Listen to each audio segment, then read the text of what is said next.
Welcome tonight, guys. I'm Vulture Culture, and we're going to be diving in deep on how to make music a la Hans Zimmer. So Hans Zimmer, of course, needs no introduction here. One of the most prolific and awarded composers of all time. And he has a very specific style when it comes to synthesizers. So first off, if you're expecting me to go through the latest sample libraries or something like that, that's not what this stream is going to be. This is going to be focused on specifically the synthesis techniques he uses and the sounds we hear time and time again with the soundtracks, and also how to give your sounds a little bit of that danger or edge or movement, make your sounds feel alive, because I think there's a lot of composers out there who, when they try to get into the hybrid scoring thing, they pull up a lot of presets and it sounds okay. Right? But hopefully some of the techniques I'm going to show you here tonight will help make everybody's life better and, you know, have more of that vibe. So can I get a scum cheers in the chat? Let's get started. So I'm going to just pull up an initialized preset here. Nice and pretty. And I'm going to use this Modal 002 because I happen to have it. And it has a ladder filter. So if you've ever seen those photos of Hans Zimmer from back in the day, or even today, because he still has it, he famously has this giant Moog modular built into his studio.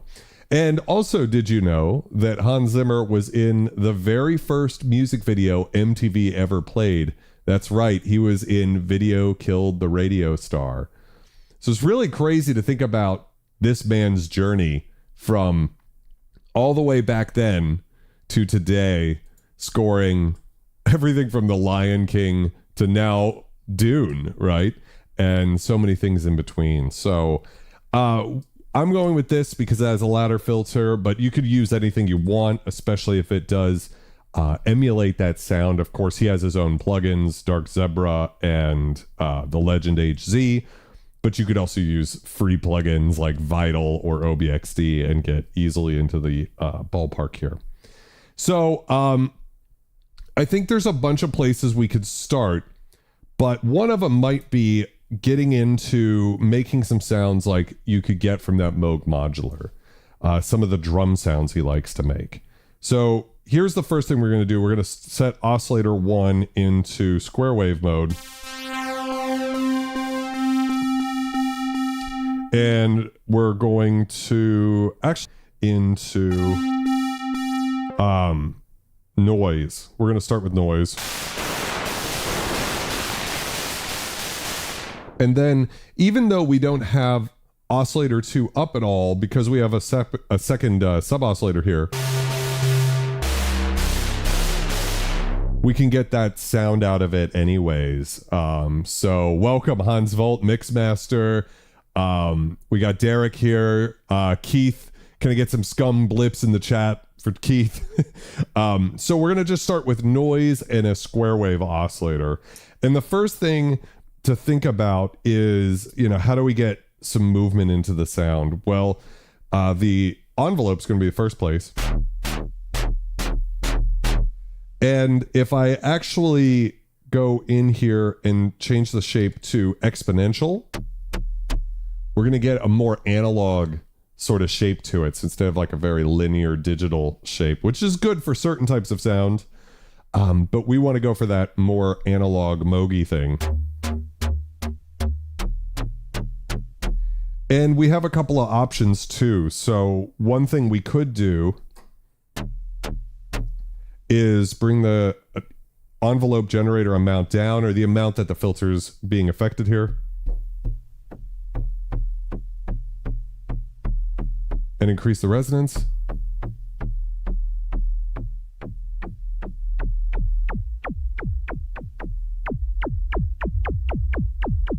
Now, of course, you could take it kind of far like that, but on a ladder filter, we also have the ability to change to a bandpass filter on this synth. So we can get all sorts of interesting percussive stuff. What I'm going to do is actually modulate the filter with, why don't we use LFO2 here. So we have a polyphonic LFO on this synth, just meaning it re-triggers per option. So I'm going to just select, oh, interesting. I actually can't use it to control the cutoff. So I'm going to go to cutoff and use LFO1 and increase the depth and change to random here.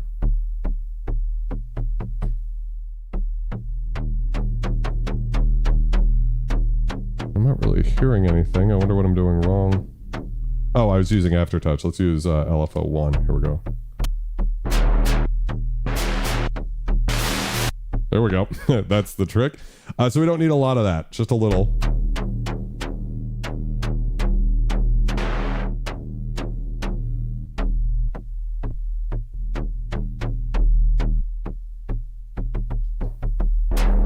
So the idea here is so we can get ourselves a few samples to record and start making some rhythmic stuff. So having different amounts of LFO modulating in this case, and we could do the same thing over here. Why don't we use LFO2 to modulate the slope, and we'll let it go the whole range, and same idea, we'll just put it on random and kind of get a middle.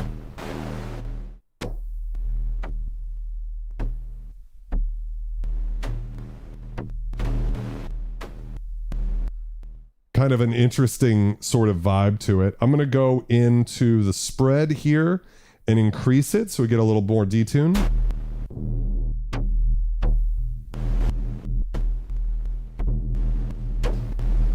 There we go. We could slow these rates down just a bit so we don't spend too much time chopping that. And then I'm going to just record some hits here real quick. So this is just so we can kind of have a palette to put together some sounds that we're going to use. So we're going to use root note E flat just because it's a very low note, but not so low that most speakers can't reproduce it.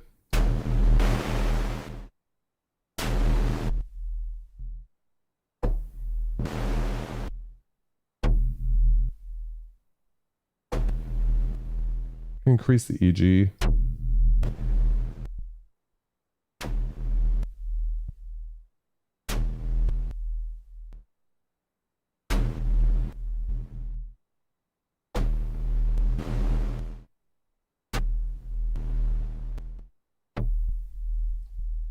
Kind of fun to get all of these different sorts of hits that we can use. So jumping over into the DAW real quick here, you could see what we've recorded here, just a bunch of hits. And I can go to tab in Reaper and jump to the transients of each one of these. And we can basically make ourselves a little drum kit here, which is fun. In this case, why don't we go ahead and create a couple more tracks. We're going to create 3 tracks here. Created 4, I meant to create 3. And we can just bring these down and then check out which ones we want to keep. That one's cool. Let's see what else.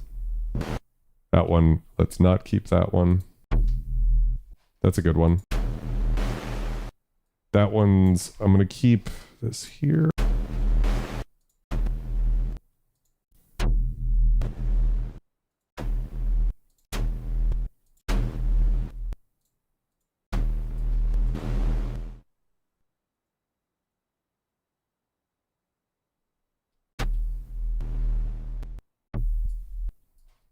Okay, let's keep, how many things did I keep here? 3 of them. That'll work.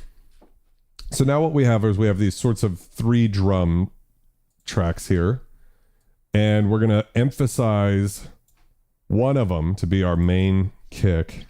We're going to call this our main hit. And then I'm a big fan of LCR mixing. So what's LCR mixing? It's where you only really use 3 positions in the mix. You use either center, left, or right. And the reason being you get really big sounds that way, or you can. And so what we're going to do is create a little, okay, so let's zoom in really tight here. And what we're going to do is we're going to slightly offset these 3 layers here. So again, this is left, right, and center. And what that's going to do is give us like a bit of a flam. Right?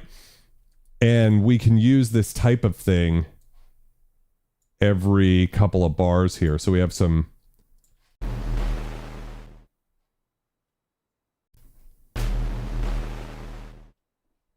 and we can use these 2 here to create interesting rhythmic stuff. So let's go ahead and bring in just a couple more hits. Drag you in here. Maybe something like, why don't we make this really small and go like this. Something like this sort of vibe. Let's see. So we have this hit.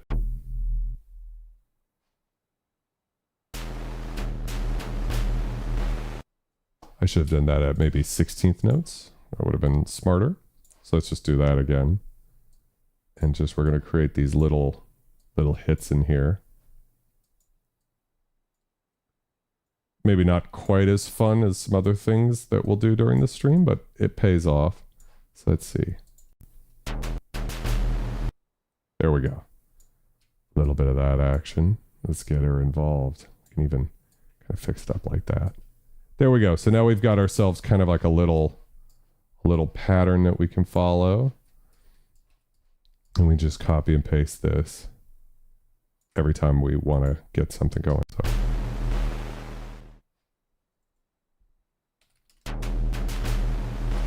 there we go. So we've got that kind of war drummy thing.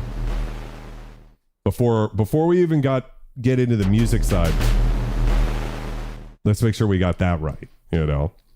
So let's go ahead and create ourselves a little. There we go.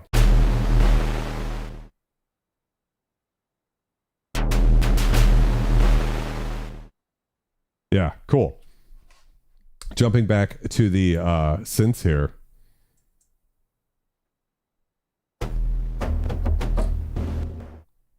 Let's go ahead and get another patch. And what I want to do next is create that famous BRAAAM sound, right? So we have right now just some sawtooths. We actually just have one sawtooth. If we look here, I'm just using oscillator 1. That's it. But because the synth can be used binaurally,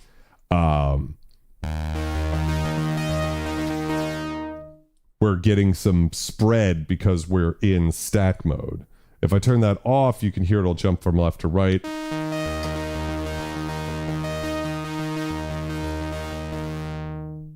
And in stack mode, we get that width. And we'll turn spread all the way down real quick, turn oscillator 2 up, and then we can turn up the sub oscillators as well, which is, now we'll have 4 oscillators going. We can detune them.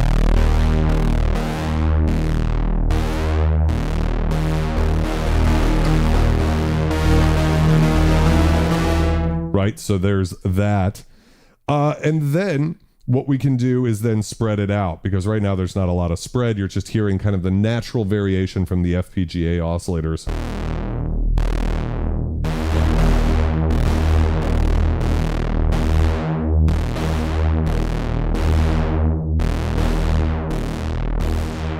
Now, you'll notice that as we increase resonance, right, we lose all of that low end. So we have a couple of things we could do about that. One is we could just not use resonance, which is usually what I end up doing with Moog style synths.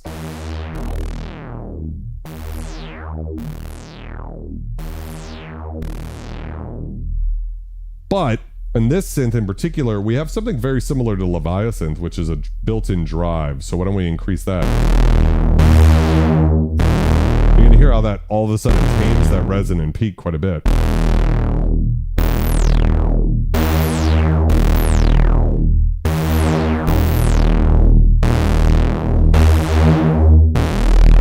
This is a hybrid synth, so the oscillator section is digital, but the analog section is the filter section, and the amplifiers are analog, and in particular the distortion is analog, and it's really the best. It's so big. In this particular case though, it's probably potentially even too big. Let's just bring the resonance down and bring the envelope generator down a bit. Decay. A little attack. How's it going, Damien? Maybe a little drive now. We could bring it up an octave, the second oscillator.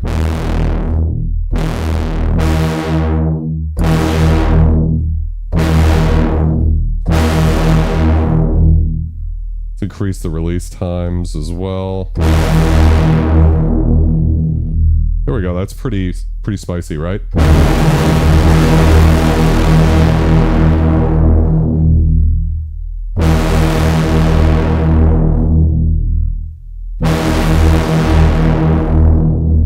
So we have ourselves quite a huge, deep BRAAM type sound. If it's too bassy, we could dial the bass back, the drive back a bit. I think that's pretty good.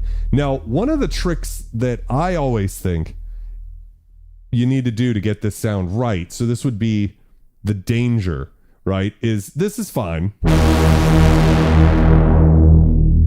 You're gonna hear this thing, volume tone gain, welcome. Temu Zimmer would be a compliment. And what we want to do is actually get a little pitch modulation there with the pitch bend.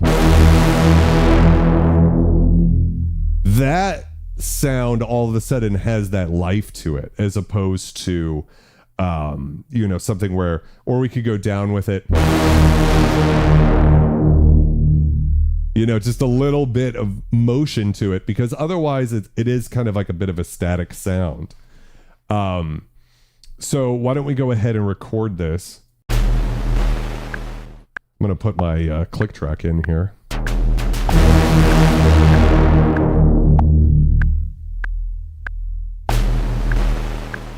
Let's go ahead and get it on the next pass here. That's right, all the Udo stuff is that way.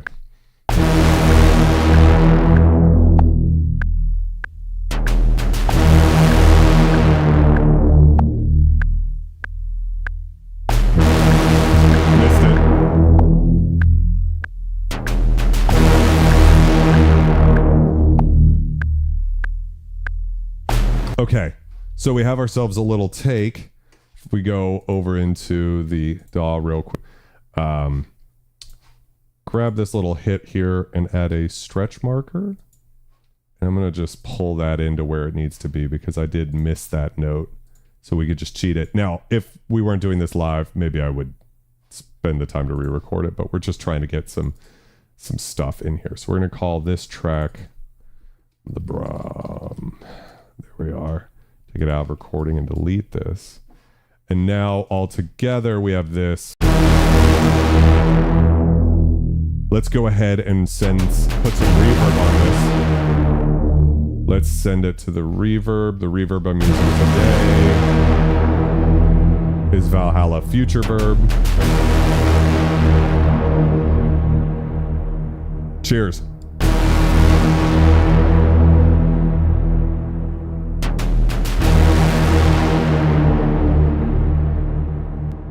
So that's a pretty good starting point, right? A bedrock to get going with. let's initialize the patch again. And next I'm going to do so one thing when you really dig into just the synth part of what he's doing a lot of times, it's really very Berlin school, where he's using plucky type sounds, and to get it to have some rhythm, I'm pretty sure he's sequencing it out, but the way I like to do it is with eighth note dotted delays, because what you could do is get a lot of rhythmic complexity in there without actually having to play very well. So people who've been watching the channel for a bit know that I really don't sequence too much anymore. I mostly play, even though I'm terrible, just because I like getting that life into the sound. And that's, I think, important when it comes to capturing that cinematic thing, right? Because an orchestra is not perfect. So you want to get a little of that life, a little of that danger or something. Yeah, they are very rare. Topography. Welcome, welcome. Yes, speak with the German accent. So what we're going to do is we're going to create a pluck this time. And so we've got the decay, and we're going to do the same thing. We'll go to the shape and make it exponential. Now, here's a trick too, you guys who've been watching the channel for a while know.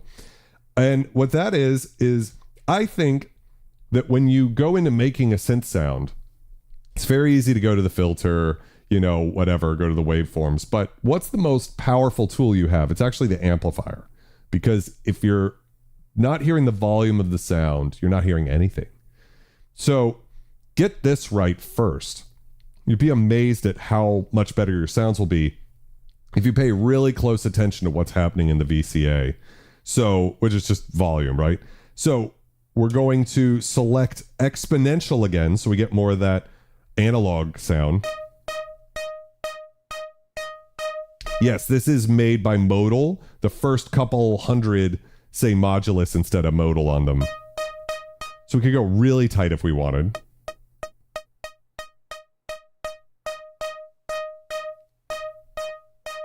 I can confirm they don't support it anymore, because when I bought a Modulus 008, they were not able to help me repair it, unfortunately.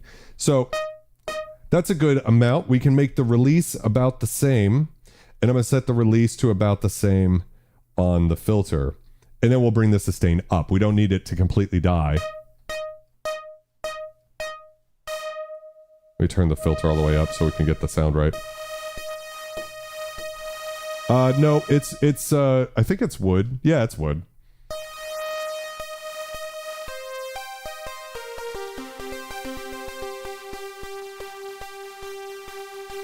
I think it sold pretty well. It just was, this is an older synth. It's probably 12 years old or so.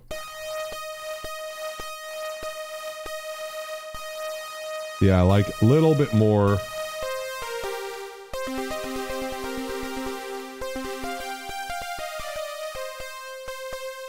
Almost has like a little guitar pick sort of sound to it, right?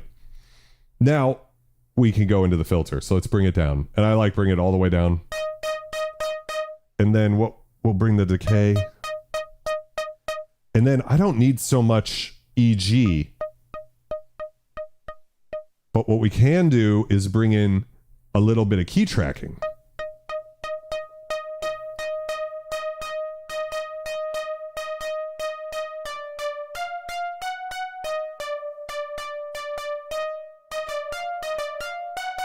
So that gives it that little vibe here. Right now, the waveform is just a good old sawtooth wave. I don't know if you can see that. It's just a sawtooth wave. That's all we're hearing. This synth, of course, has many PPG wave-esque sounds too, which really get great with that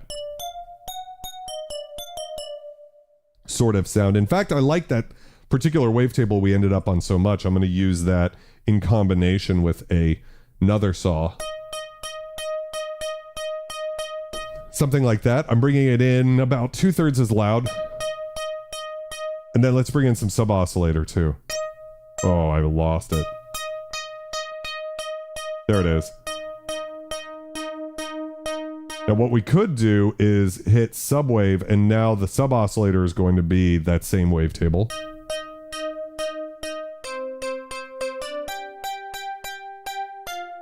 Jack, unfortunately, I've never had the opportunity to play a polybrute, so I can't say. And yes, Cyberpunk, it is an analog filter synth. Okay, so that's sounding pretty good. We could add a little drive just to see.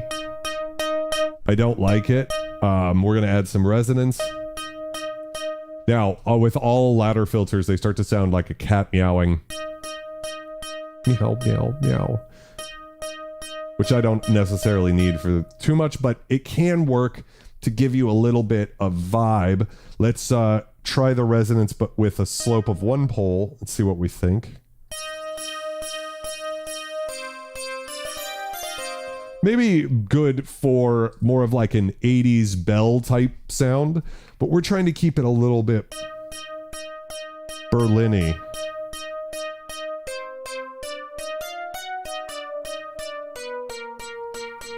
Okay, so what we need to do to get this happening is play just real boring eighth notes. So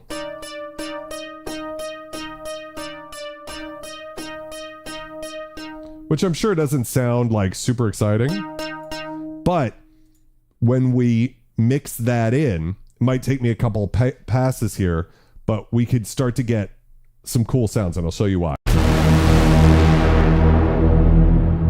Cheers.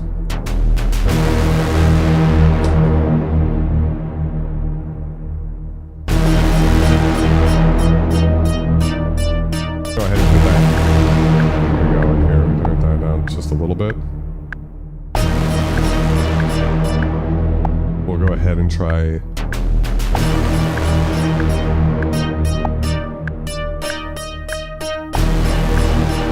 Oh yeah, this is gonna be fun. 3, 4.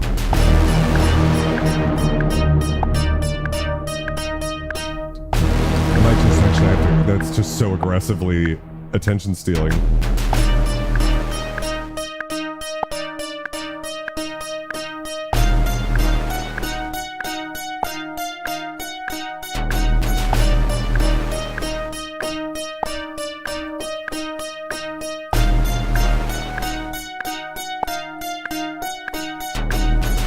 There we go. And so what we could do is in the DAW here, I can, I'm using Reaper tonight, doesn't matter what you use. We can now take that take and we have ourselves a little something. So here's where it gets cool. So this on its own, not particularly impressive, right? Let's also, we'll call this something else. We'll call this Berlin Pluck, right? But as soon as we add some delay to it, so I'm going to send to the delay, and today I'm using probably my most common Valhalla delay on the tape setting. But the big thing here is the eighth, the dotted eighth note, right? So here's how this sounds.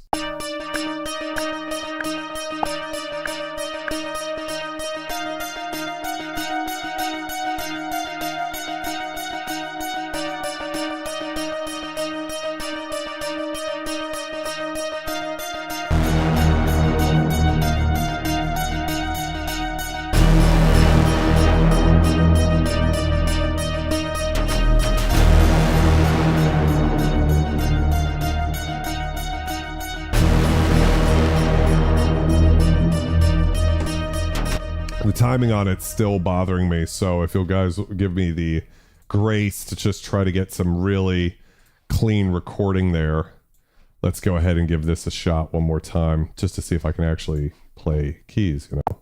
That would be nice once to be good.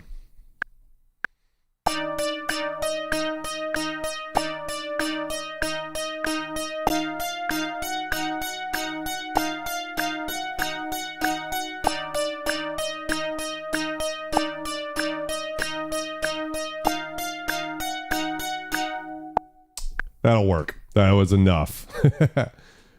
Let's go ahead and get that in here, and we will use that. So back to the sound, I'm just going to unmute the delay, and hopefully this will be a better take.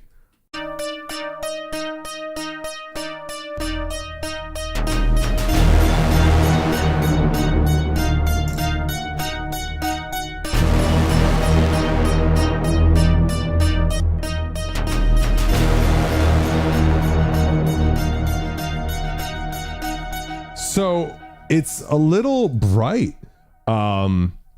It's a little bright, I would say. So we can just fix that with we'll go in and just add a little Pro Q4 on this one. I love the new FabFilter Pro Q4 is pretty good. And we can fix this by simply getting a high cut in there.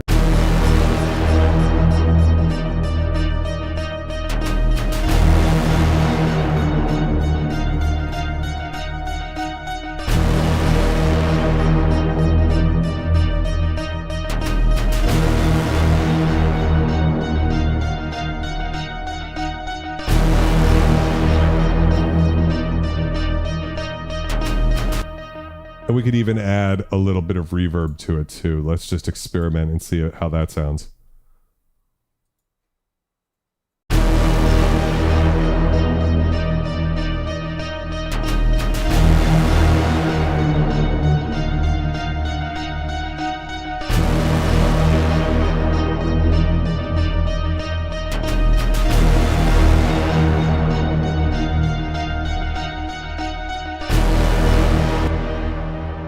I get these a little closer too. Wouldn't be a bad thing.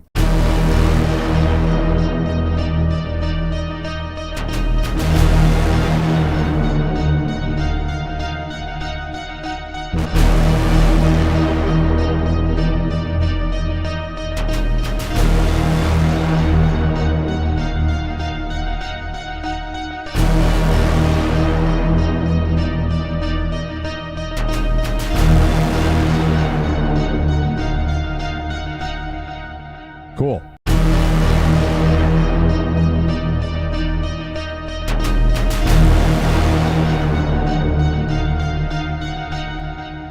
So to get those types of sounds now, what I would say is we kind of just keep layering and layering till we're happy with what we've got. So let's do this sort of thing again. But we need to change it up now because we've have enough low passy stuff. So let's go to the bandpass filter. Here we go.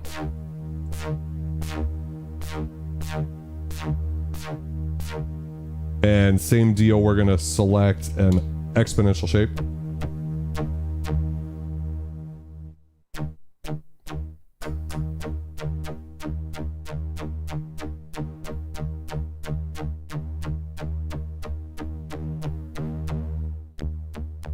Good. Bring in the sub oscillator.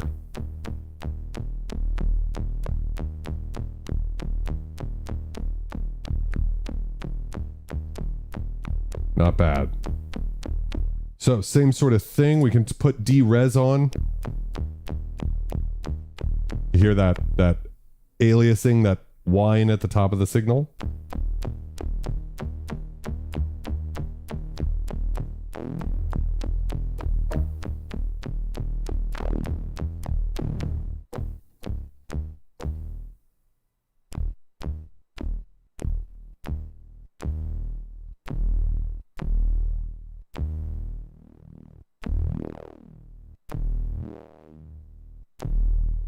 Let's actually use some attack. Bring the cut up off and modulate negatively. So we'll get that wow.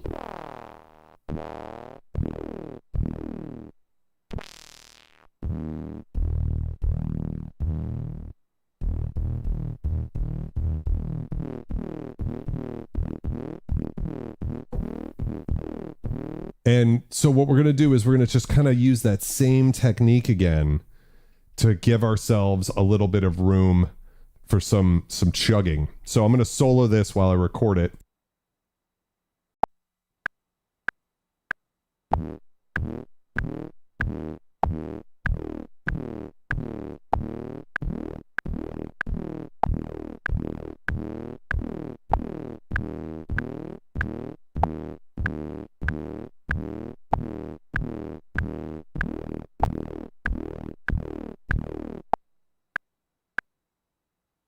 And what I've done now is, you can see I started a little late, so I can just bring that in, select that take, And now if we take this little guy,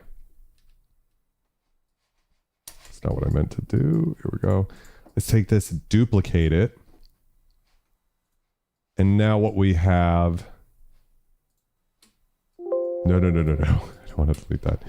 We have a little chug.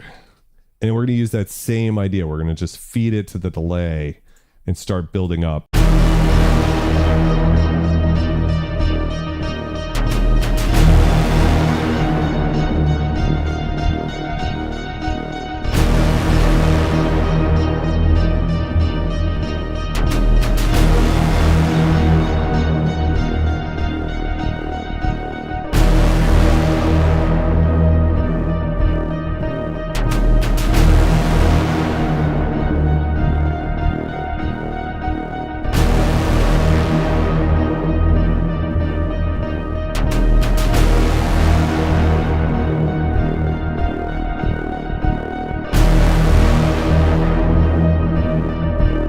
Cheers. So you can see we've already built up rather quickly a very, you know, I would say something, a vibe. Now, if we want to take this even further, I've totally lost the chat here. Sorry about that. I was like, everybody's not that talkative, but I was totally wrong there. How's it going, everybody? Can I get some cheers? I apologize for missing the chat there. If anybody's had, we got Gigi up in this motherfucker. How's it going? Let me know if I've missed anything. If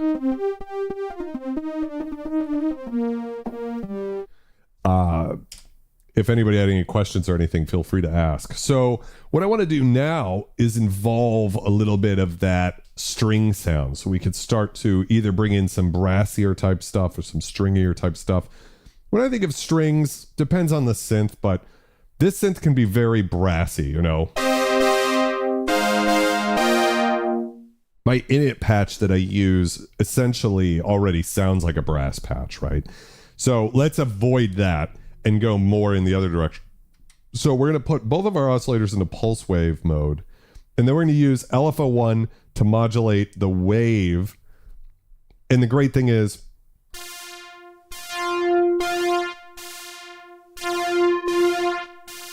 maybe if I put it about halfway through and then we set the wave to like half.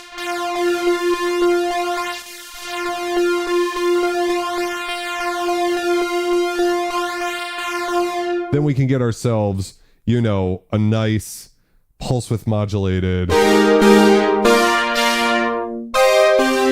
Actually, pretty loud when you have all of that going, so.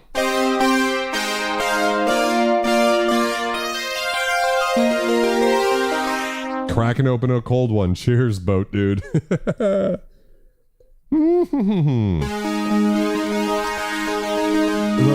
increase the rate.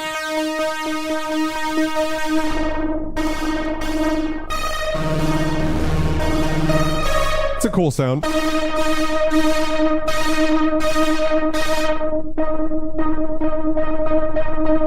Can I get some scum blips in the chat?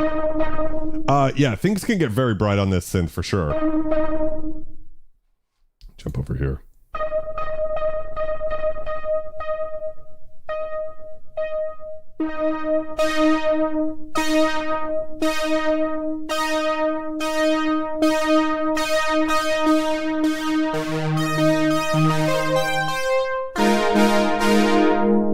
So, let's give it some attack.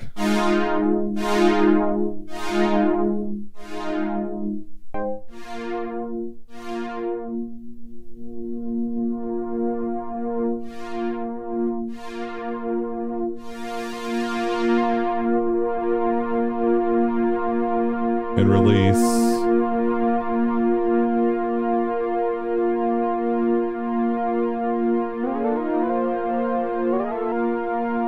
Octave. Let's make it pretty first.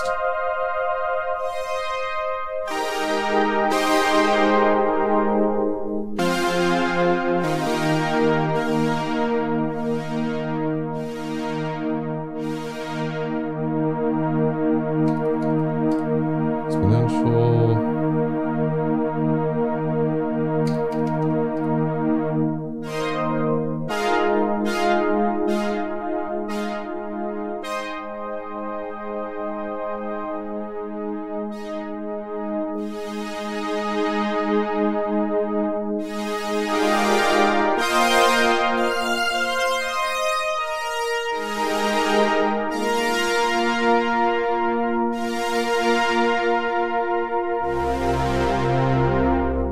in the sub oscillators, right? So let's just go ahead and bring those bad boys in so we can get the thickness. So we're building it up. It's increased spread.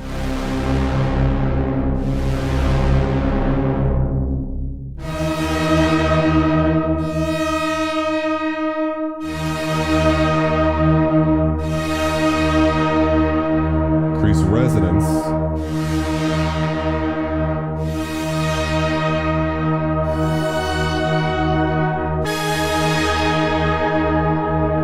Still brassy to my ear, which is frustrating. You know, it's the nature of the synth, though.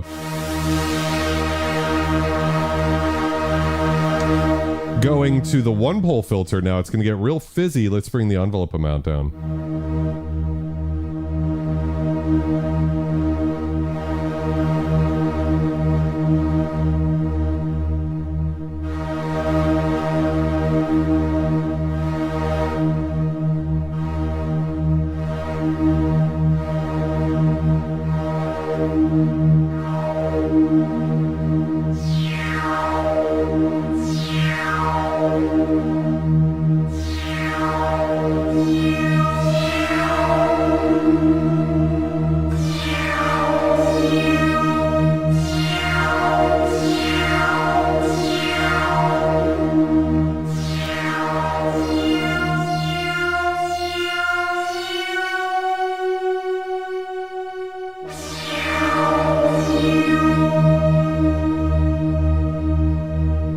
Keith, I didn't realize you emailed me. I'm sorry. It must have gone to my spam folder or something.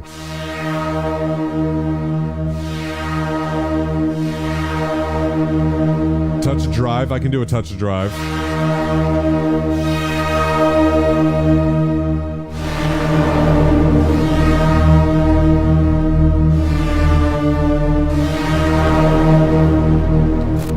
Bring the volume back a bit.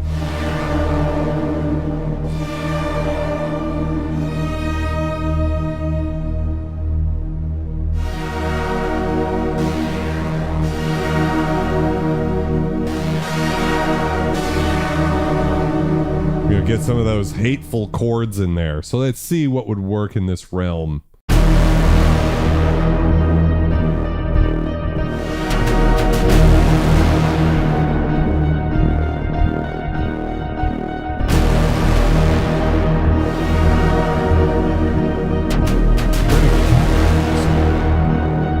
think it'd be cool if we kill the release, right? So if we bring it in and then you take your hands off and it's just gone, right? So let's do something like that.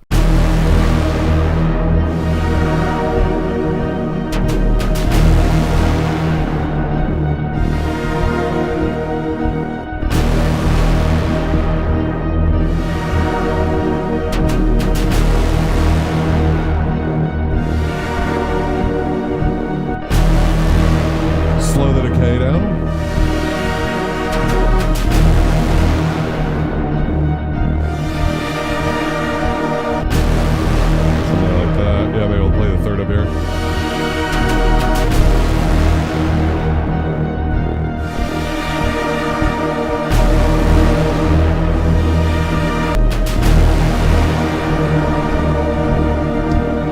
Tension building is key.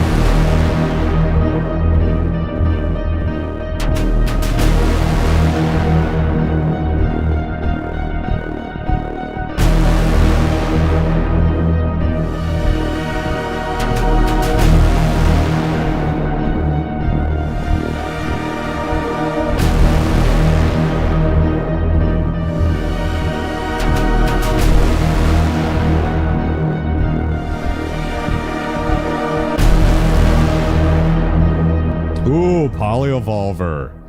That's one of those synths I've desperately craved.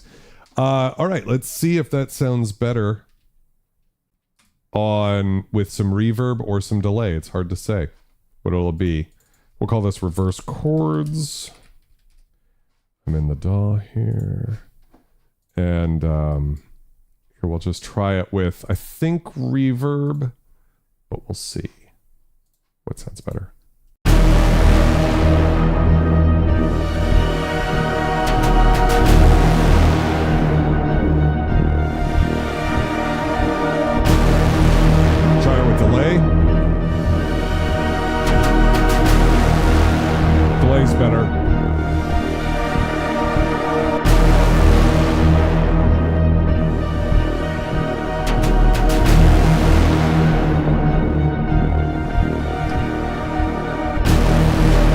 Okay, so something to think about. I mean, Polyevolver's just crazy. I really hope to get one at some point. I'm trying to convince Guitar Center to help me out with one. We'll see.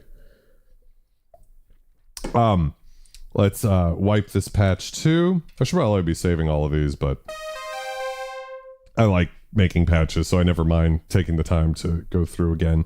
What we need now is a cluster. So what's a cluster? It's a great way to get some tension into a track. So, you know, we've got our kind of harmonic minor scale, right? If we play these notes, or even 4 notes, I think just the 3 is probably good.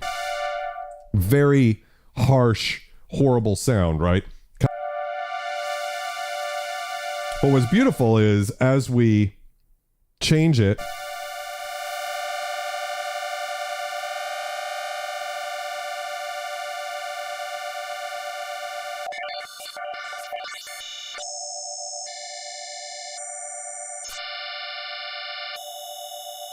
this is what's cool. That's got that like cyberpunk sort of vibe to it. Let's add what we're going to try to do is make this as cancerous to the ear as possible and then figure it out, right?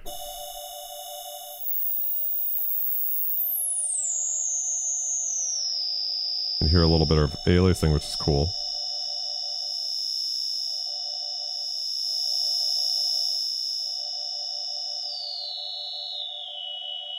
Stardog Champ, I thought about it for sure. Another way we could do this is bring the cutoff all the way down and just increase the key tracking, right?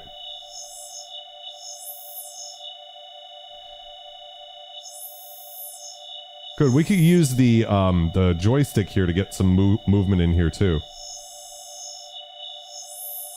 Or an LFO, right?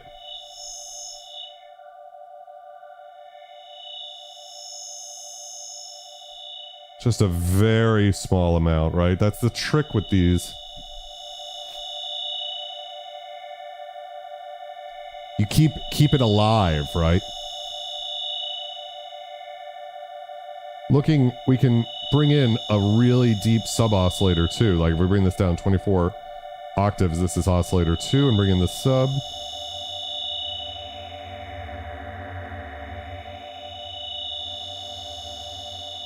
That's a very David Lynchy sort of vibe, isn't it?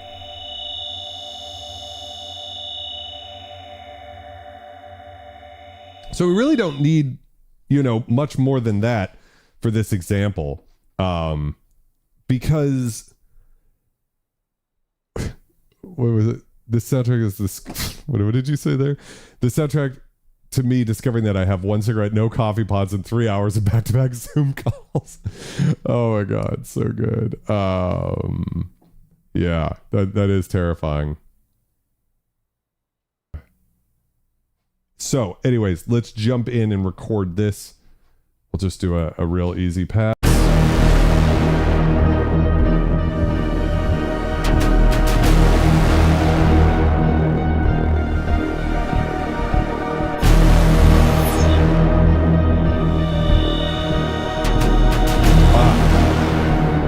Need to turn the EG down.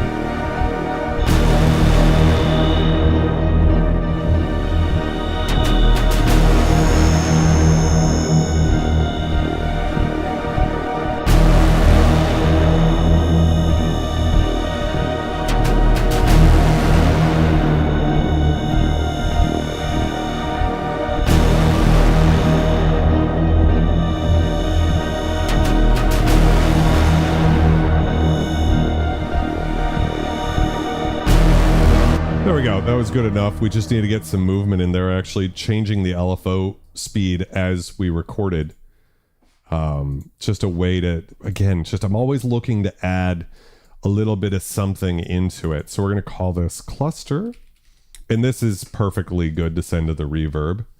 And what we can do is really make sure that we take off maybe some of the high end, because I have a feeling this is going to be a little much. So it's Pro Q4 in here and just see. Now what I used earlier is actually a tilt shelf. So this is really useful. See how it boosts and cuts at the same time. Really nice way to control a sound.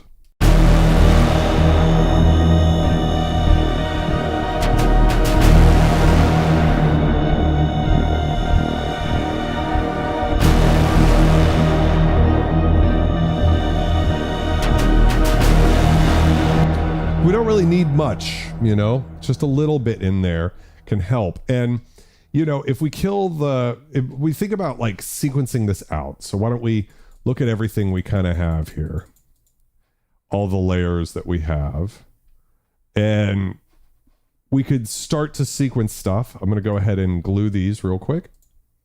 There we go. And what that's doing is just enabling me to kind of copy and paste easier.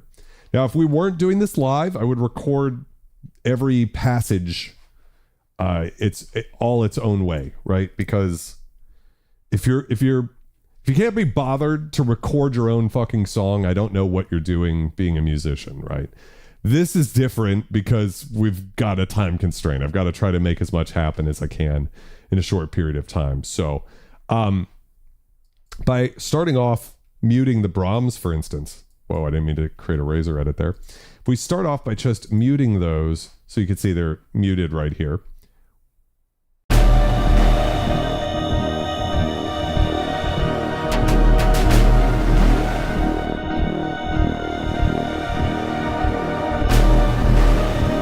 It is so piercing that what I'm going to do, I'm going to see what happens if we bring it down. Let's delete the second two, and let's go and pitch adjust it down an octave, and let's see what happens. Oh, and another setting I usually turn off is preserve pitch when changing rate. So what that does is, should have worked. Let me change this. Let me set this playback speed to 0.5 instead. That's the same thing as a pitch adjust. There we go. Now it's the full range. Let's see how it sounds.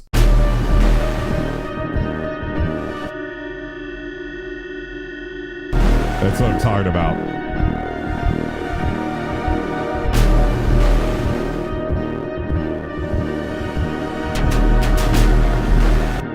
Without competing with the BRAAM, you could hear that we could use a little taming on those reverse chords as well. Just a little bit of that tilt shelf.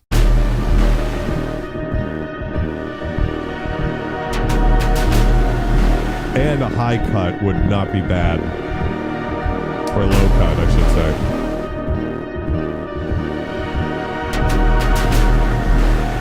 Give it some vibe. Isn't it crazy? Isn't it crazy how by cutting out the low end, it actually perceived it feels higher? This is in E flat, although Hans Zimmer mostly writes in D. The reason he said is because the lowest note that the bass players can play is a C, so the lowest note that you could get some vibrato on is a D. So when you listen to a lot of his music, most of the time the minor stuff, D minor, shows up quite a bit in there. So yeah, it's the heartbeat is coming from the Chug here.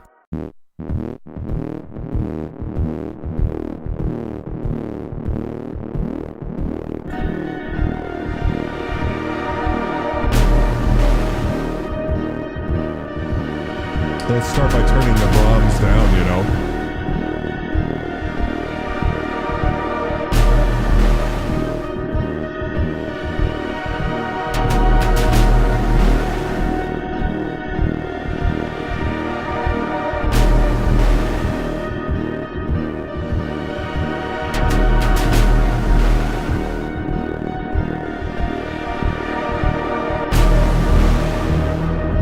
That's nice. Oh, it sounds so thick. Jack, it could take me a year to finish something. I wish I, as I've become more and more of a YouTuber, I've become less and less of a prolific musician. I try to get a song done a year.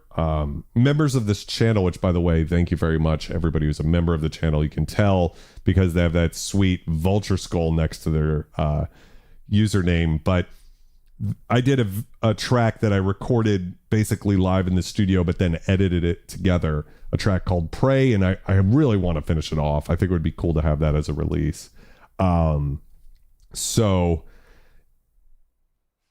let's jump back in. So what we need now is we need a driving element. I think that's what we need. We need a little bit more energy to have that Hans sound. So back again to the very silly sawtooth, right?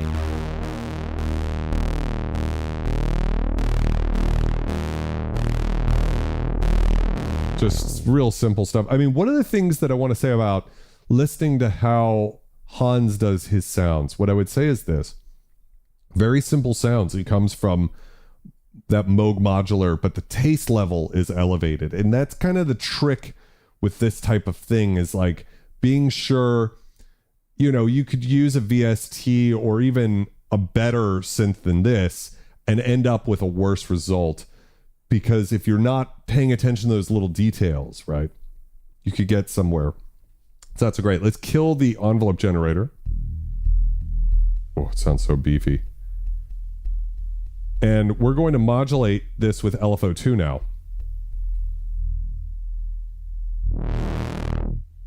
Let's go and set the shape to a sawtooth, and we can turn MIDI sync on, slow the tempo to 96. That's what we're working in. And then bring the rate up to like 16th notes. Let's see.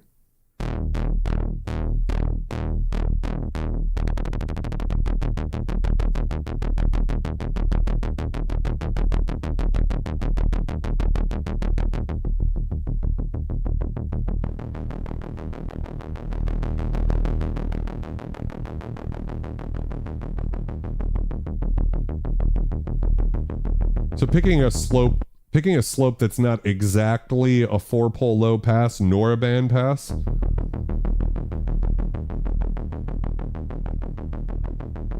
Giving it some resonance so that we're killing some of the low end we don't need.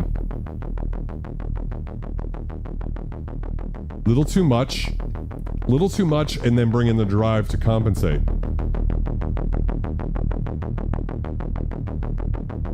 Cyberpunk, take care, okay?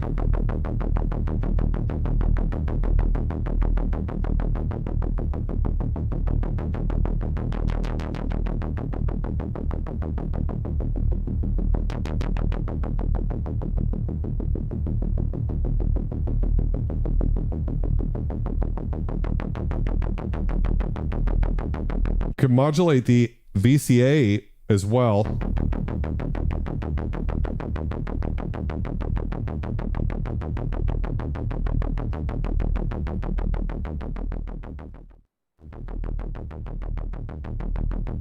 I don't know if I can really hear the difference there.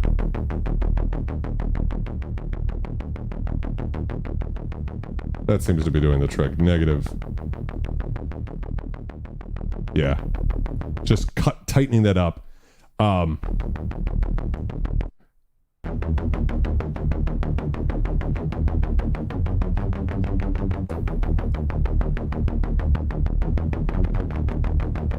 And of course, if you're playing this not all at the same time, you can get really weird rhythms, which are cool too in their own way. Jack, I've had this synth for a few years now.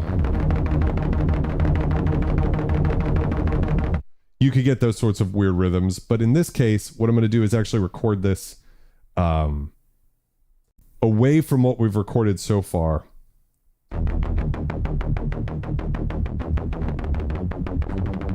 Because I want to get the timing pretty good relative to itself, and then, you know, copy and paste it so it's perfect.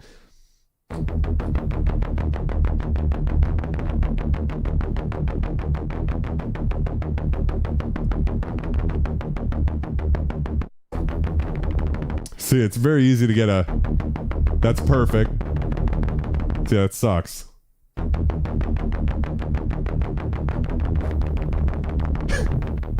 Very easy to get off there.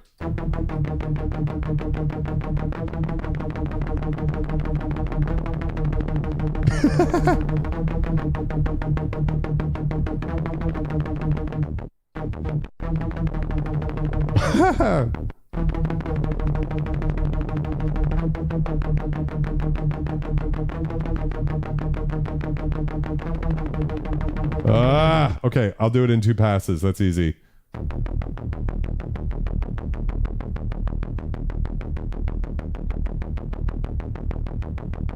It is.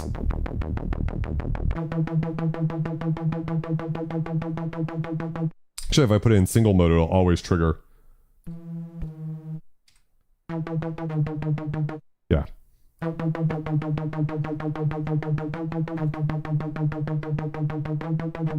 Oh, I forgot. That doesn't work. Let me see if I can...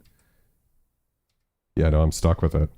I just got to play it well.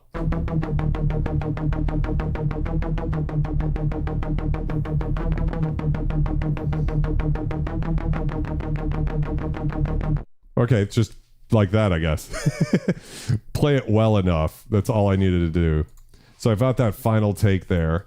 And what I can do now is drag that back into our track.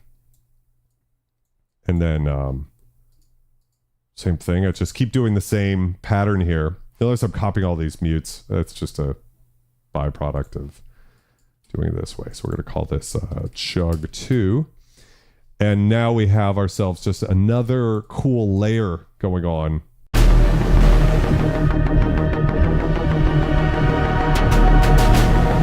Oh, that's very cool.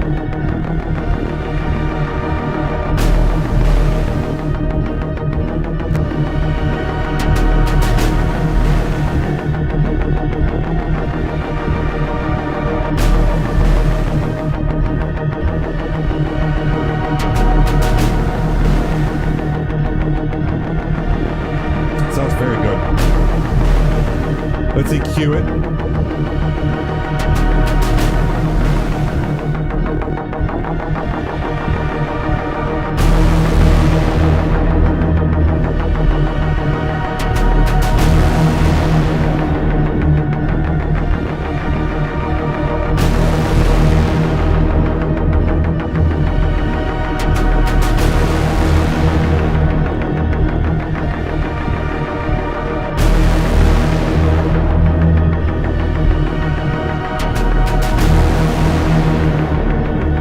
So, one thing that Hans does quite a bit is he actually reamps a lot of sounds. I probably use his plugins, not actually running him through real guitar amps, but you get this sort of mid-rangier characteristic. So for a lot of these sounds, it can be fun to add a boost into, I wouldn't say an annoying frequency, but a frequency, you know, so with it, I'll kick it on and off so you can hear the difference.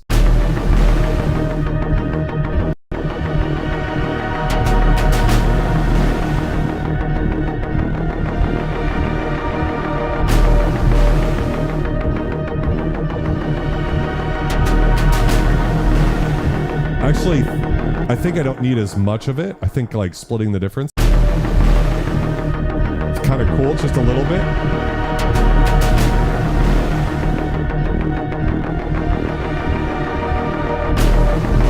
And then I'm just going to take this low note here. We don't need it.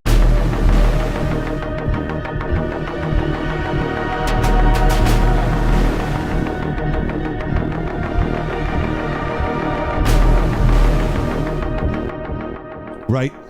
So, using the same idea that we have going, why don't we change the waveform to noise?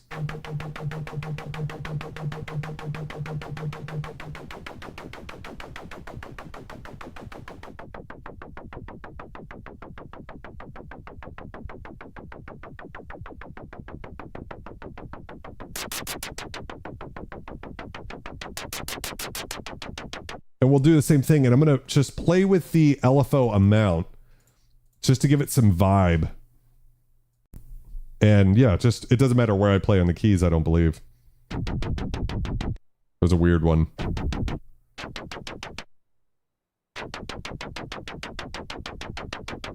Sure, I'm recording here. Oh no. Lost control. Where am I? Good, we're recording.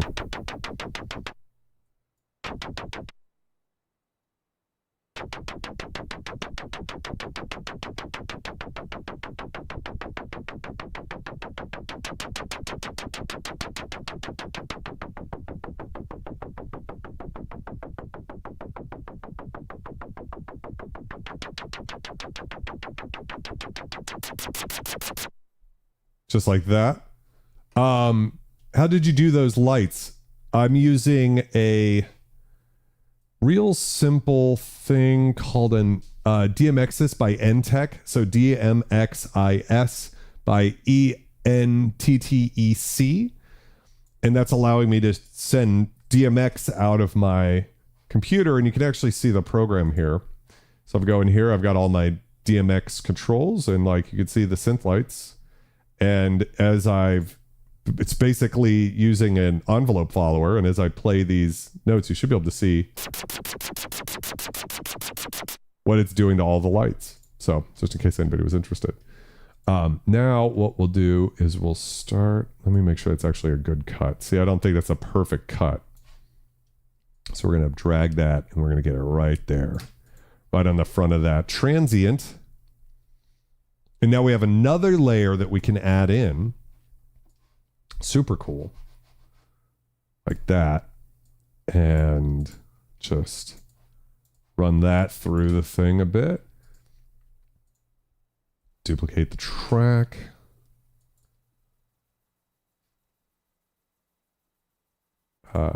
Delete that. Take this one out of recording. We'll call this noise chug.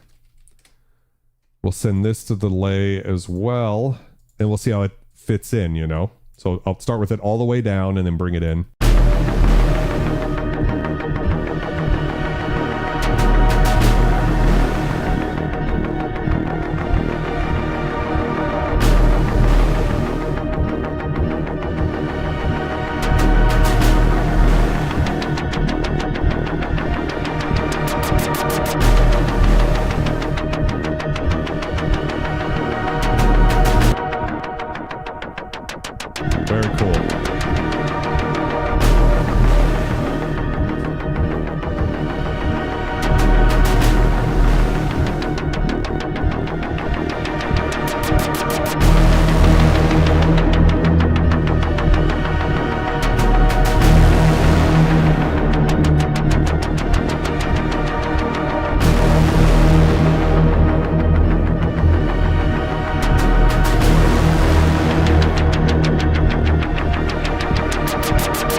Let's add some, finally we've layered enough shit up that we need to EQ the BRAAM a bit.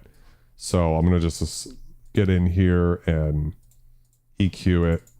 Probably look at the frequency spectrum and make some judgment calls. But it's starting to sound a little... very smooth response, actually. Look at how nice that is. So yeah. We have an incredible fundamental happening down here, and then a beautiful smooth response. So all we need to do in this situation, we don't need to go through and cut a whole lot. If you think about like the mid-range, we could go two ways. I'm going to give you both ways. So the best case scenario would be if we could do subtractive EQ, where we're not boosting anything. So we're just pulling out maybe a little bit of the 300. So let's see how that sounds.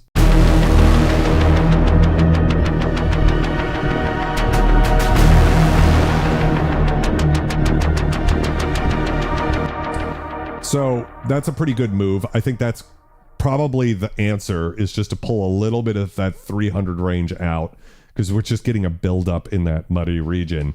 The other option I would recommend would be a high shelf somewhere in this region, somewhere in here. And that's just like I usually take it too far and then kind of use my ear to place it where I want it to be emphasized.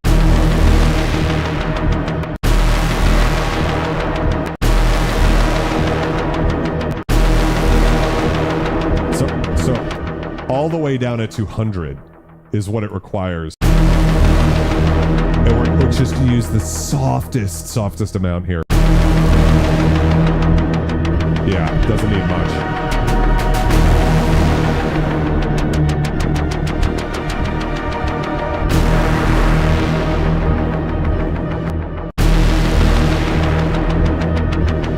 Maybe a little glitter.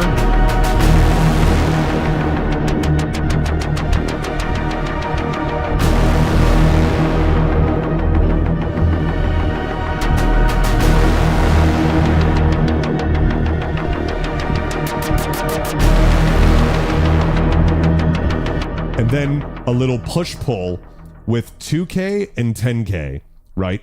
So just pulling out a little bit of that high end, making it sound more analog, even though it's an analog filter. You know, it is what it is. And let's see how that sounds when it comes in.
How's it going? So we got a lot of good movement, vibe, tension, right? It's getting, and I think those little, sometimes when you're holding a note and you just get a little, well, this is a noise. That doesn't make any sense. But when you have a note and you just get a little bit of pitch modulation in there, because it's so easy to just end up playing like, you know, versus a little, now we've got some character, some vibe. Let's create something big and sweeping, right? So we're going to set the slope to about, what's the total? 127, so like 64, 63. That should be a bandpass.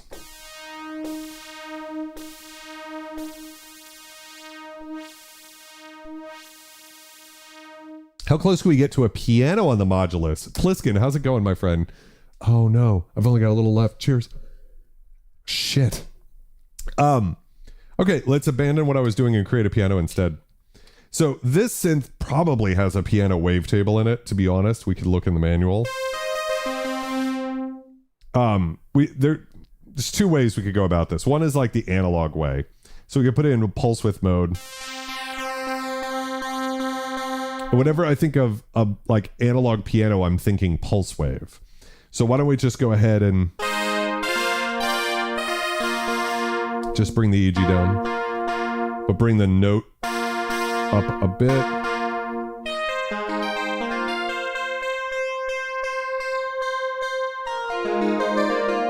So you can start to get into that territory, right?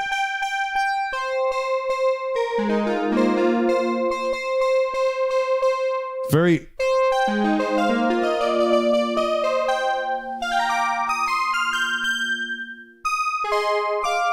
kind of in that neighborhood. If we want it to sound more analog, what we need to do is go in and change the shape to exponential. Same thing over here. Oh, shape to exponential. There we are. Piano is going to have a long decay.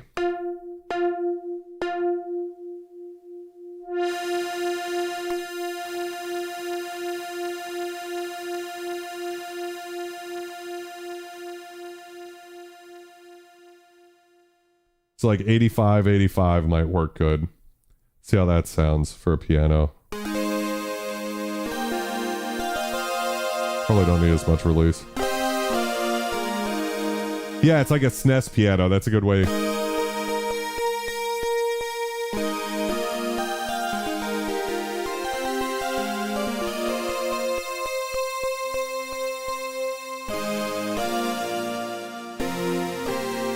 Right, kind of has that sort of sound, and then we can get the shape with the cutoff.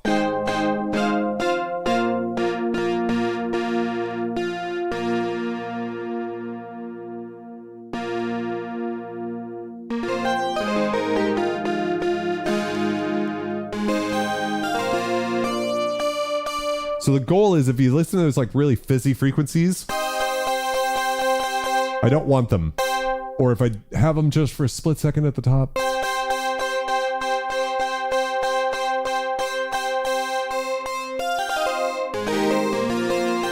Bordering into guitar.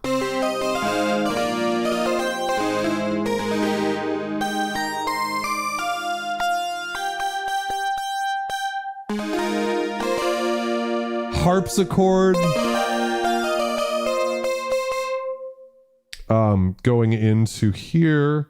It's at a lot of velocity.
The key tracking on this keyboard is very extreme, so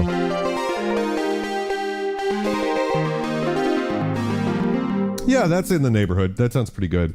We could change the slope to 1 pole just to see if that makes it sound better. Probably just gonna make it too bright sounding. Okay, so that's one path, right? Let's kill that oscillator and bring in oscillator 2.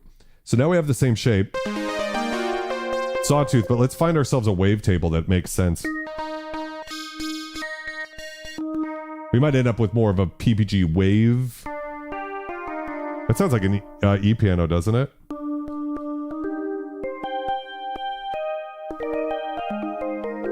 That's very beautiful. That's, what is that, 14?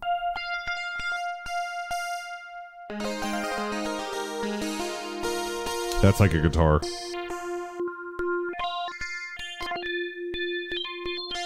All sorts of bell sounds.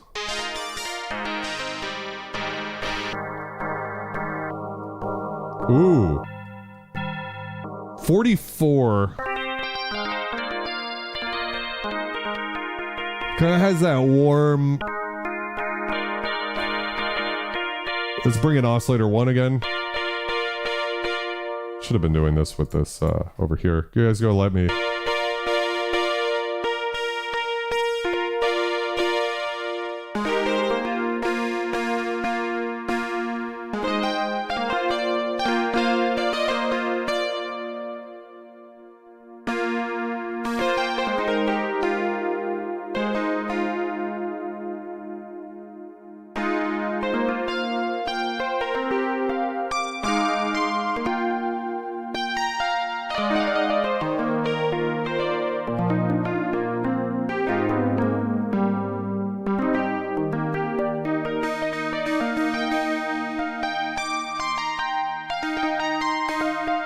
Heard, Keith.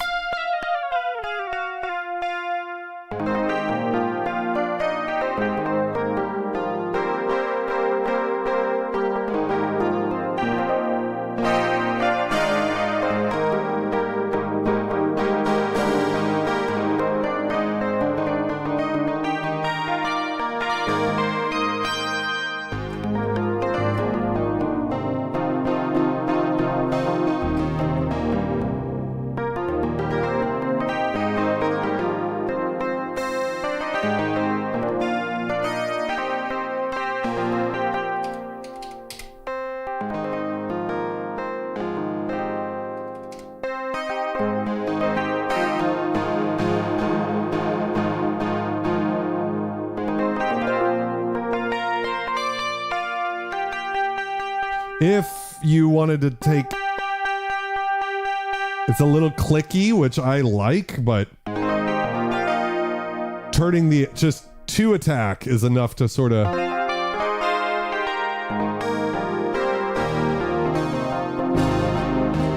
I'm gonna go ahead and save this one, just because, you know, I've sort of, this one's an interesting one to have spent some time on. So let's clear it and we'll call this one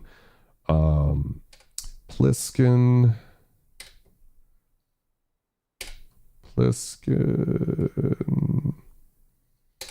piano.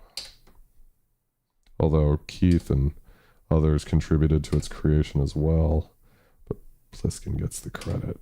Life isn't fair. I've learned that the hard way.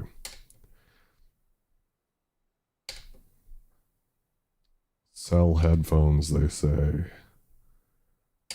There we go. Yeah, so now we have this.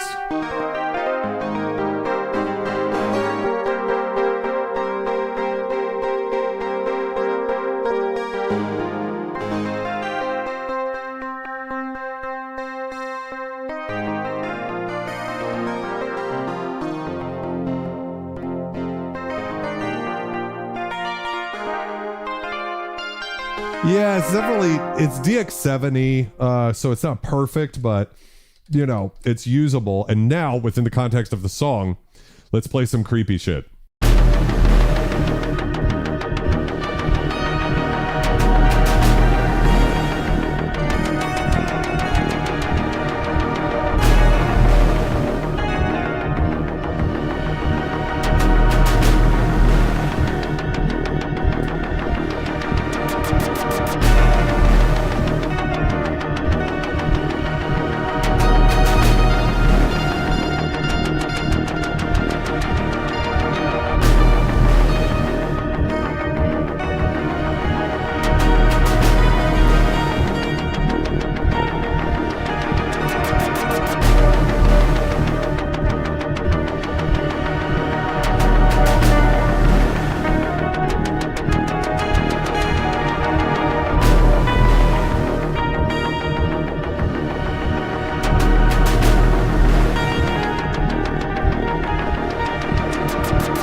Bring it up an octave.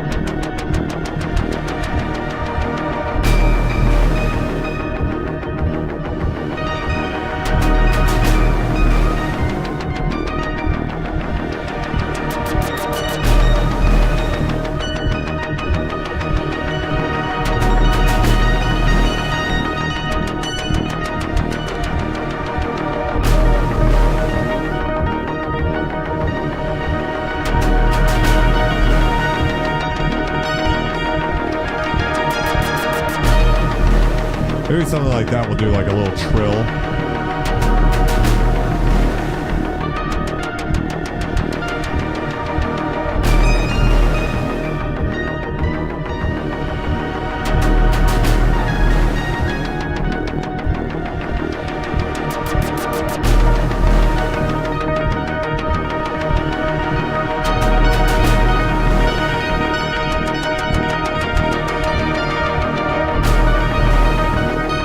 It's more gothic, more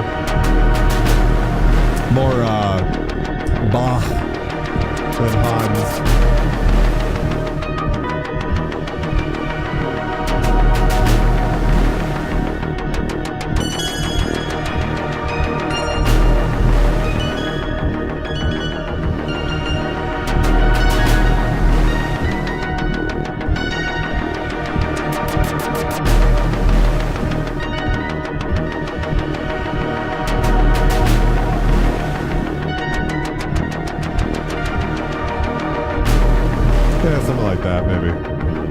Subtle little something in there, you know, just more textures.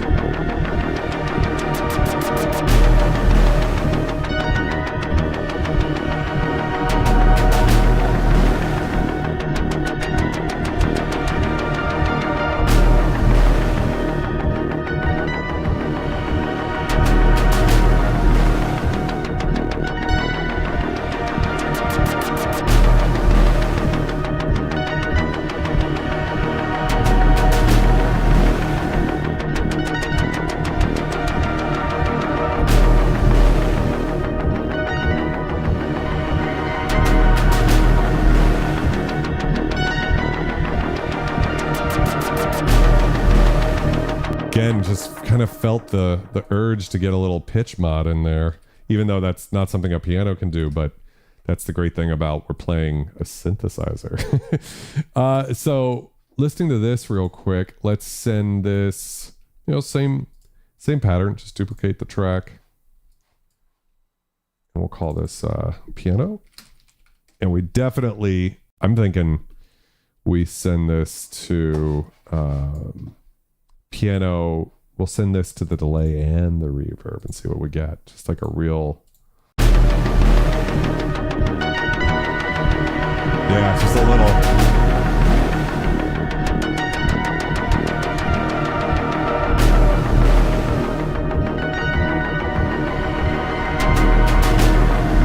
Yeah. So a little harsh here.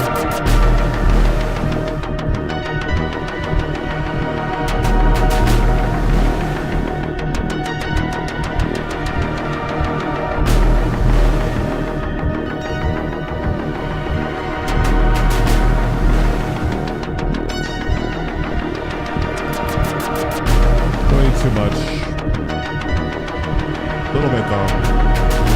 13 decibels is a little.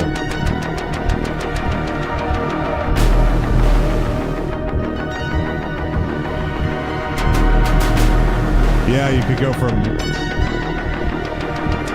A flat.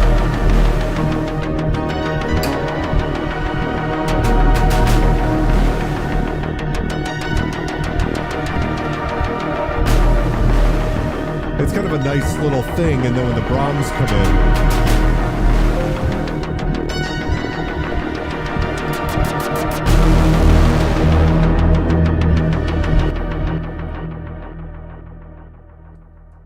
Let's make another track. I didn't save my edits there. It's fine, it's close enough.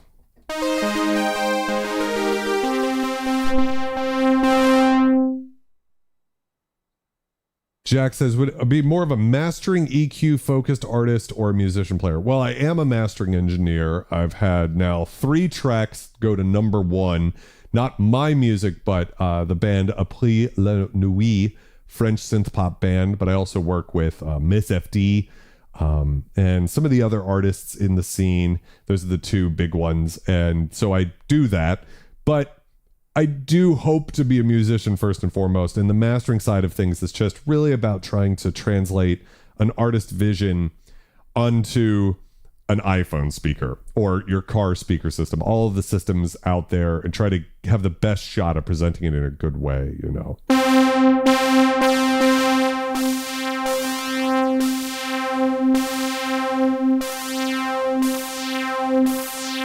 So I'm cranking the resonance and the drive, and I want to get...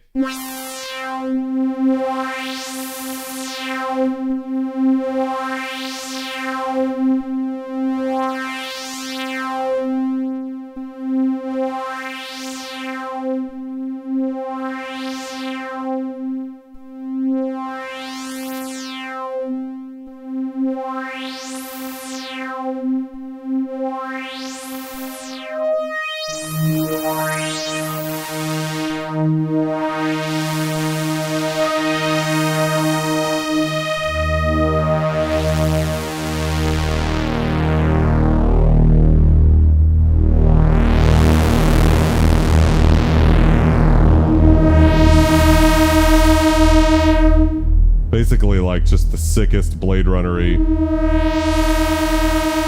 but like too far.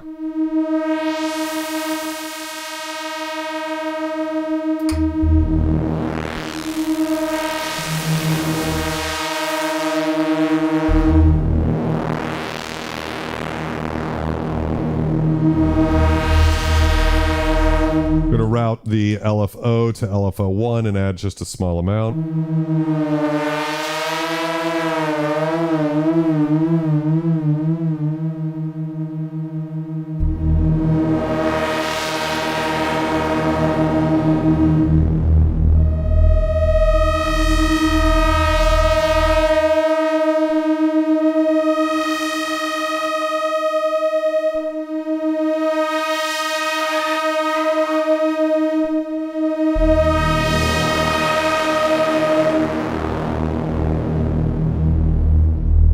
I really wanted to check out a new modal.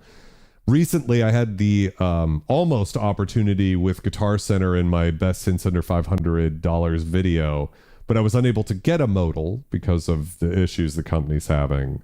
Same thing happened with Behringer. No one seemed to notice that there was no modal in the video, but everybody noticed there wasn't a Behringer one, just because of the nature of, I guess, the optics of if, like, for instance, when I've deliberately left other companies out of my best synths of the year videos or something, I don't generally get much pushback unless it's Behringer in particular.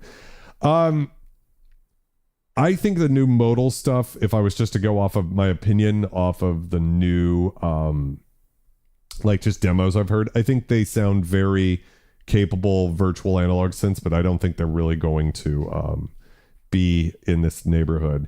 Sound designer EQ, yeah, I mean, I guess I am a bit of a mixing mastering guy, so there's going to be those tricks that I've picked up over the years, mixing and mastering other people's music, you know. Which, by the way, I believe Miss FD's new music video for Waves of Time just came out like an hour before I started live streaming. So, you know what? Why don't I just go ahead and let's look that up real quick. And I'm just going to drop it in the chat just so you guys can maybe check that out. Because she is, Moments of Love. One of the problems is when I'm working on her music, I always am, there we go, it's in the chat there. I'm always hearing like the previous, like the early versions of songs and stuff, obviously, because I'm working on them. And a lot of the times the titles change and so on and so forth. So Moments of Love is the song that's coming out, and it's badass. It's definitely a great synth. It's not for everybody, and there are things about it that are less than perfect, but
pitch bendy something in there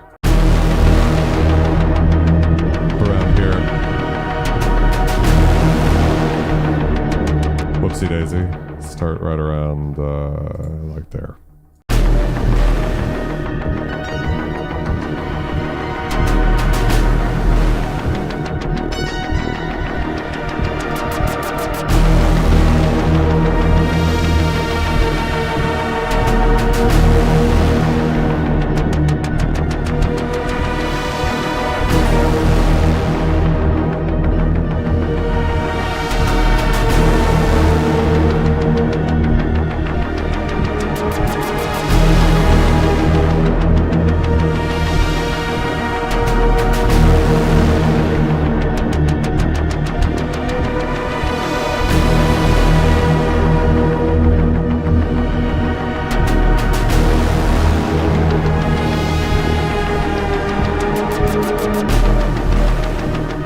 There we go. So just you know, giving it what it needs. And I think, you know, this is probably about where I would say we have layered enough to make it make sense. So we're going to call this like high shriek. It's really cool to make a sound like this out of a bandpass. You don't really hear it, but if I solo it,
little bees in a can towards those high frequencies.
What I would probably do with a lot of this is modulate some filters in here to give it some movement, you know, but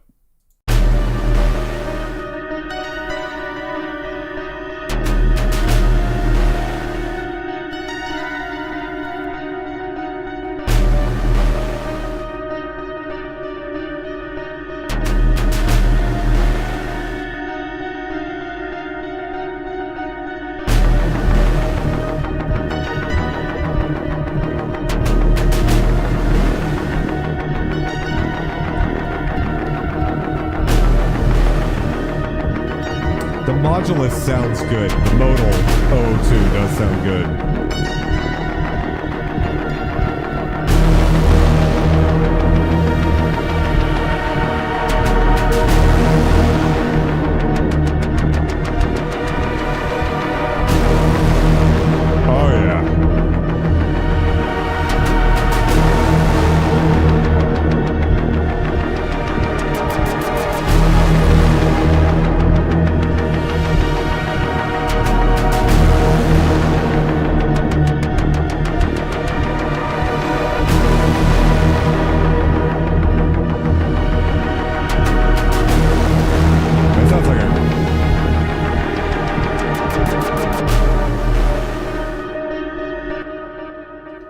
Sounds like a great idea, Ala Rock. So that's about where I'm going to leave it tonight. I want to take a second here and just say that a couple of times I glanced over at the chat and saw some less than polite, gentlemanly commenting to each other. And we have the single best community here on YouTube. Let's not fuck that up. Let's make sure that we all treat each other with respect. There's a lot of new people in the community here, as well as a lot of old dogs like myself who've been in this for a long time. So let's be respectful to everybody. There's no reason not to be. Let's be disrespectful to synth companies that we don't like. Let's be disrespectful to, all sorts of things, reverb sellers that ripped us off. There's a million times that it is perfectly valid to be caustic and biting, and I have been as mean to Roland as anybody else has on the internet. But when it comes to the human beings that make up this channel, holy shit, you guys are incredible. And even if someone doesn't know something or anything like that, why would we be anything less than gentlemanly to each other? So I just want to get that off my chest real quick. Not that I'm trying to single out anybody in particular. I didn't want to say this in proximity to any specific comment. It's just happening here at the end of the video of the live stream. Noticed a couple of times looking over where I thought, you know what? And I didn't want to drop the train of thought and kind of stop the stream or everything for everybody. But what I will say is talk about, this incredible community. I'm a little protective of it. I see some other people's communities and they are not as good as what we have here. And that's worthwhile. Well, Alarak, I hope I'm saying your name correctly. Welcome very much to the channel. That's the great thing about this place is it's a lot of fun and everybody's super cool. And I am never even close to the smartest person in the room. Any synthesizer I'm ever talking about, there's always someone in the chat who designed it or something like that. And I think that we've just had such an incredible time here on YouTube, and hopefully this video was helpful to some people, or inspired you. My thing is, I'm trying to be better about saying this throughout the stream, but I'm saying it at the end. I'm here every Wednesday night at 9 p.m. So depending on where you're located, Megalodon, that's different, but 9 p.m. Eastern, my time. Thank you very much, Derek. I appreciate it. So that's the thing is this, I want people to use the gear they already have. I don't want them to go out and buy new gear. There's, of course, you're not going to quite get an FM E-piano sound out of an analog synth, and you're not, and there's going to be differences between hardware and software. But what I'm critical about hardware or software, whatever, it's to hold the companies to account. Not to make people feel like if you don't own a ridiculous, extremely rare fucking $4,000 plus synthesizer that you're not able to make incredible music. That's not the case at all. It's just, I like using it because it's here. This is a great one too, because it's pretty easy to see what I'm doing as I'm going. There's so many names. You can tell by how many years people have been here. You can see Ed from Earth, which, by the way, I didn't say hi to you earlier, but how are you doing, Ed? Synth Sonic, people who have those Vulture skulls for a long time, those teal ones. Yeah, so that you could tell this community's been going for a while, and I'm here every Wednesday night, and that's the fun part. I appreciate you, Aquatic. Aquatic there has the most pimped out of badges. That's the teal with the red outline. That's how you know he's an OG. So I hope you guys have a phenomenal week. I hope this was inspiring. I hope even some of the guys who've been here for a long time got one little thing that they saw tonight. They go, okay, maybe I'll do that next time I'm working on a track. I'll try making a sound like that. Maybe I'll do a cluster, or I'll do this or that or the other thing. I'll try doing the BRAAM, but with a little pitch modulation, something. So I hope you guys had fun, and we'll finish it out and we'll play the track a couple of times. So I hope you guys have a wonderful week. Continue to be excellent, and I will see you there.